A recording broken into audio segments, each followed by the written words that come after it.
Hello students of class 7. Welcome to the online tutorial classes for Vidya Bhavan High Secondary School. This video is for class 7 chemistry. The chapter what I will continue today is the element compound and the mixture. This video is part 15. Okay. In the previous video I have discussed about the basic idea of the chromatography. Today I will discuss about the principles involved chromatography. Okay. So the technique is called chromatography.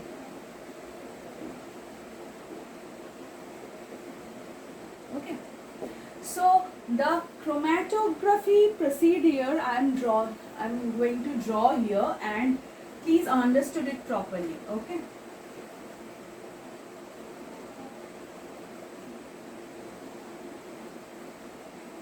this is actually one beaker. Okay, here the liquid is there and the filter paper is placed in this part. Okay, this is the filter paper, and here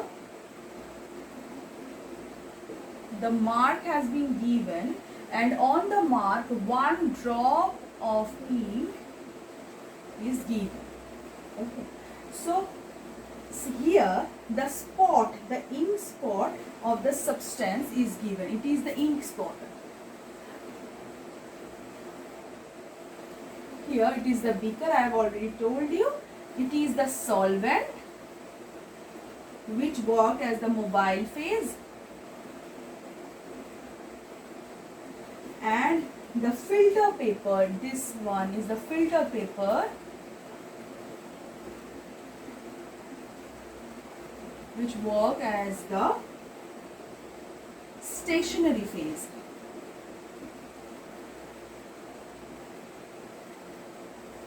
Okay, so this is the thing. So chromatography separates the components of the mixture on the basis of the differences between two phase, and one is stationary and one is mobile phase. Okay, so the simplest type, and this is called the paper chromatography.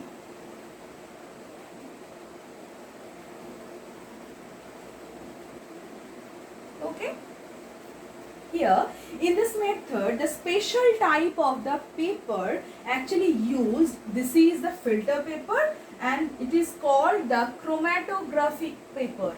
Okay, it is also called chromatographic paper and sometimes Whatman paper, Whatman filter paper. Okay, or sometimes the ordinary filter paper we also can use. A line is drawn with the pencil near the bottom edge of the paper. Here I have drawn this line. Okay, this line we actually draw by the pencil. A drop of mixture is placed on the filter paper above this line. So it is the ink drop, the mixture which I have given and placed it on the line. And here the paper is then dipped on the solvent. As you can see, the paper is dipped on the solvent. Okay, and taken on the beaker, so that the line drawn on the paper is above of the level of the solvent. The solvent is still then, and we'll draw the line on this part which is actually above from this solvent. The filtered paper acts as a stationary phase, and while the solvent acts as the mobile phase, as I have discussed. As the solvent rises on the paper,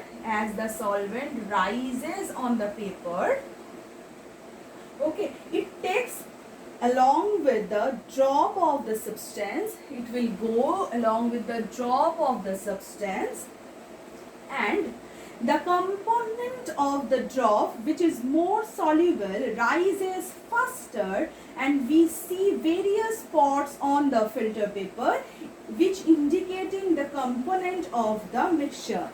Okay, the paper and then removed from the solvent and dried. Only after the drying of it we can find out the color spots, like when we drying out this filter paper, we can see the from this line there's many color components, like colored spots after the separation. These colored spots,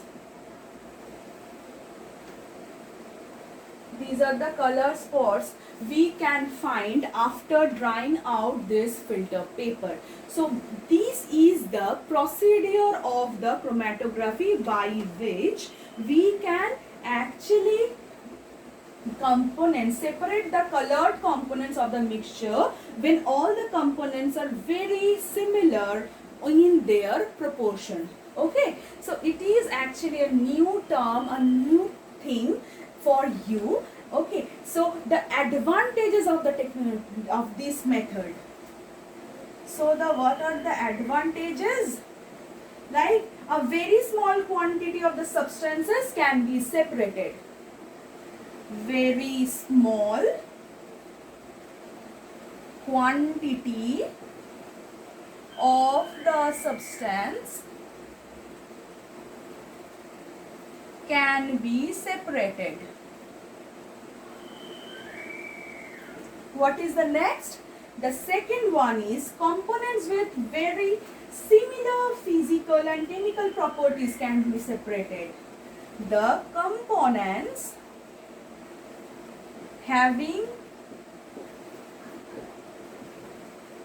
similar physical and chemical properties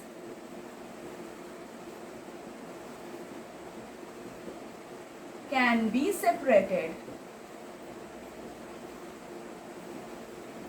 Okay, and the third one, the third advantage is it identifies the different constituents of a mixture.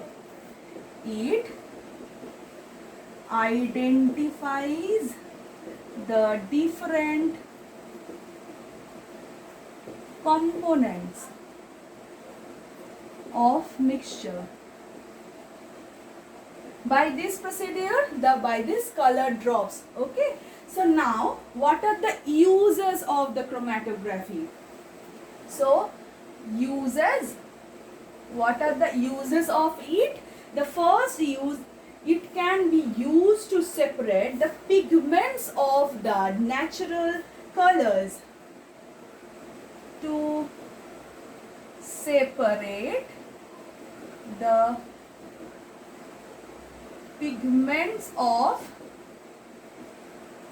natural color as well as the drugs from blood. Okay, it also can separate drugs from blood, which is actually the pathological use, and the next is also it can separate the color dyes. Okay, so this is the full part of the chromatography. It was the principle, and then the advantages, and then the uses. In the next part, I will discuss about the separation of constituents of the mixture with more or two constituents. Okay, till then, thank you.